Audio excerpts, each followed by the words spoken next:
this video, I'm going to tell you why every single dual sport and adventure rider should also fly FPV. Let's get started.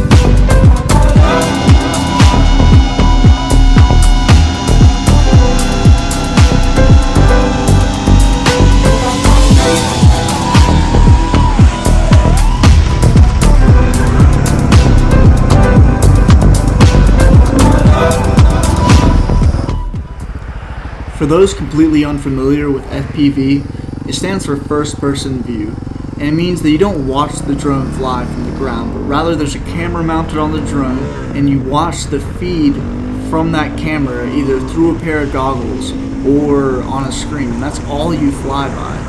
And it's as if you're inside of the cockpit, and it allows you to blast down a trail or dive down a building, or you gotta fly within your skill level, but do basically anything you can imagine. And it is a great addition to adventure riding, dual sport riding, really any motorcycle riding in general, because you can put all the gear you need to fly FPV inside of a backpack. How's it going, guys? Now, the whole appeal behind dual sport riding or adventure riding is that you can go anywhere. You can take these motorcycles to pretty much any location you'd like to.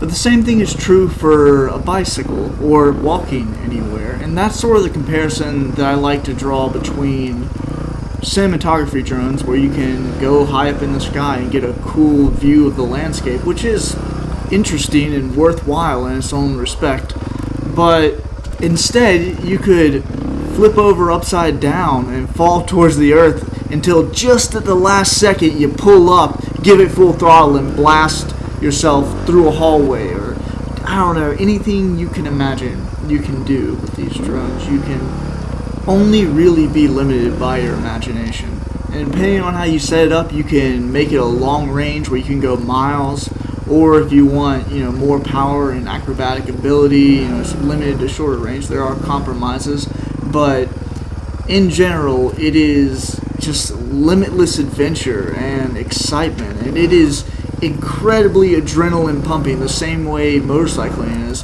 but it doesn't have the same cost of the risk for bodily injury. There are risks, and if you are reckless with your drone, you can end up hurting yourself or someone else for sure, but it's very important to mitigate those risks the same way you do with a motorcycle.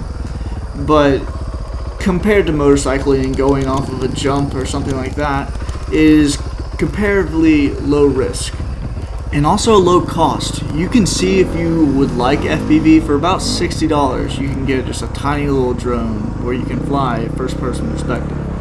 And it only costs a few $100s to get into the more capable drones, like the footage you saw a minute ago and are about to see again in just a second. And I'm going to show you a couple unedited clips of FPV so you can get a better understanding of what it is, and so I can more easily explain some of the aspects of it. Now, the image you're seeing here is very similar to the image that I use when I'm looking at when I'm flying the drone. It's a lower definition. I'm not going to get into why and all of that, but yeah, and you can see I crash there, and I crash often because, as they say in the FPV community, if you're not crashing, you're not flying.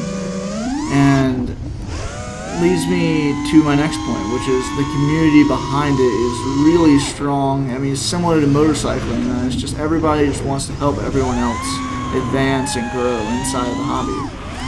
And for a lot of us, it's become not only something fun to do, but a form of expression. It's because there's such infinite possibilities of what you could do with these drones, and because you feel so connected by flying through this first-person perspective, it opens up, this canvas, and I'm a very average pilot, but there are some people who are mind-blowingly good, not only at racing drones, but at being expressive and inspiring with them. And I'm going to leave it there for this video, and I appreciate you watching if you made it this far.